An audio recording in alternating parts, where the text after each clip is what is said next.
دوستوں، قرآن ہمارے رب کا کلام ہے اور تمام دنیا کے انسانوں کے لیے ہدایت کا پیغام ہے۔ انسان کو صحیح راہ کو پہچاننے اور غلط راہ پر بھٹکنے سے بچانے، اپنے اخلاق اور اپنے کردار سے دوسرے انسانوں کو فائدہ پہنچانے کا راستہ یہ بتاتا ہے، اور اسے حیوان بننے سے بچانے کے لیے ایک انسان کو دوسرے انسان سے آپس میں برتاؤ کرنے کے، بلکہ یوں کہا جائے کہ زندگی کے ہر معاملے میں قرآن ہمیں نصیحت اور سبق دیتا ہے۔ یہ تمام نصیحتیں انسان کی زندگی میں عمل میں آ سکے، اس کے لیے سب سے قیمتی چیز انسان کا اپنے نفس پر قابو پانا ہے۔ نفس یا انسان کے من میں جو لالچ ہوتا ہے، اسی کی وجہ سے انسان گناہ کرنے پر آمادہ ہوتا ہے۔ اس لالچ کی بھی کئی قسم ہے، جیسے اکثر انسان میں اپنے کو بڑا ثابت کرنے کا لالچ ہوتا ہے۔ اس سے بچانے کے لیے قرآن ہمیں لوگوں سے ملاقات کے وقت سلام کرنے یعنی دعا دینے کی سیکھ دیتا ہے۔ سچ، سیدھی اور صاف بات کہنے، غصے کو پی جانے، فساد پھیلانے سے بچنے کا یہ حکم دیتا ہے۔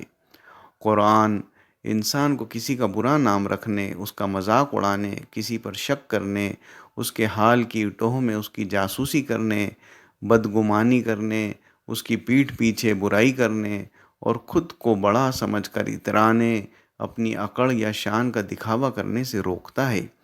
اور اگر کسی کو بڑائی حاصل کرنا ہی ہے تو آپس میں ہوڑ جوڑ کے لیے نیک کام میں آگے نکل جانے کی تعلیم یہ دیتا ہے۔ پھر رشتوں میں بھی لالچ کا اثر انسان کو رشتوں میں تنازع پیدا کرنے کی راہ پر لے آتا ہے۔ اس سے رشتوں میں کشیدگی پیدا ہوتی ہے۔ قرآن ہمیں سبق دیتا ہے کہ انسان کو اپنی زبان کا پابند اور وعدہ نبھانے والا ہونا چاہیے۔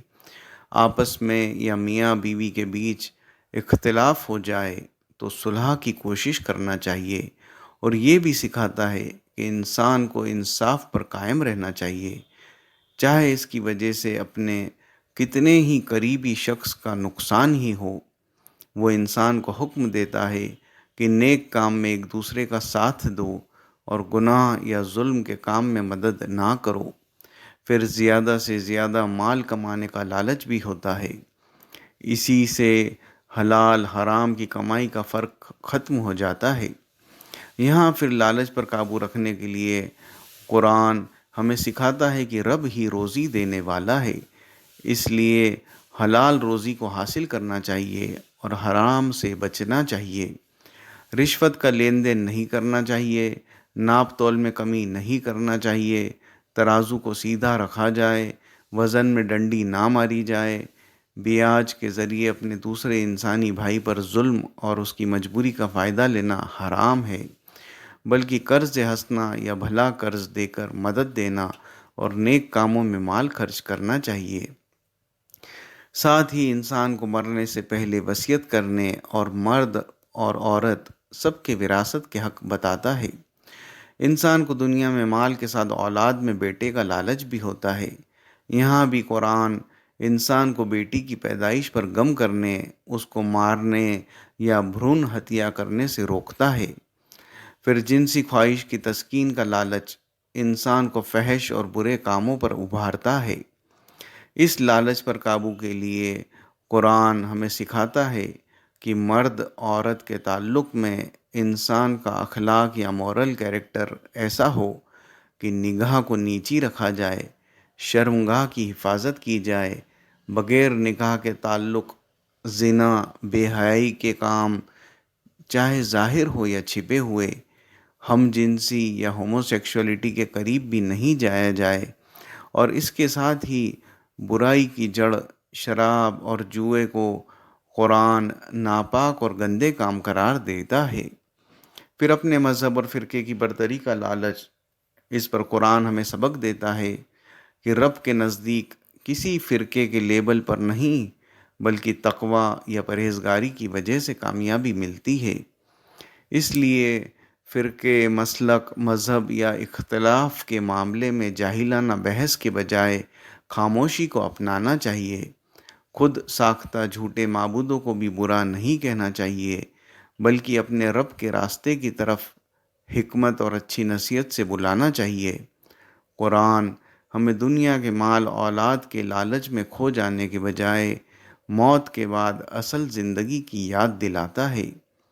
یہ نفس کا لالچ ہی انسان کو خواہش پر ابھارتا ہے، اور اسی پر قابو پانے کے لیے قرآن سورہ حشر کی آیت نمبر 9 اور سورہ تغابن کی آیت نمبر 16 میں ہمیں یہ پیغام دیتا ہے کہ وَمَن یُوقَ شُحَّ نَفْسِهِ فَأُولَٰئِکَ هُمُ الْمُفْلِحُونَ، کہ اور جو کوئی اپنے نفس یعنی من کے لالچ سے بچ گیا تو بس یہی لوگ کامیاب ہے۔